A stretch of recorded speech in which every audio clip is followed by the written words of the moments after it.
Welcome viewer, this video tutorial describes, fix Windows 11, 10 registry editing has been disabled by your administrator. Type regedit, click regedit.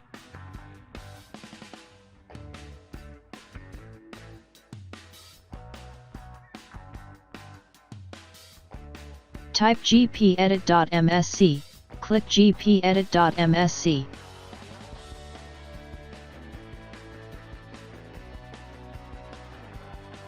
Click and expand administrative templates under user configuration. Prevent access to registry editing tools, change to not configured, click apply, click OK.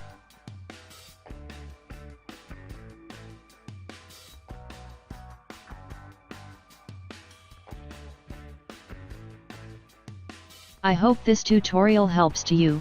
Please like, share and don't forget to subscribe our channel. Thank you very much. See you next video.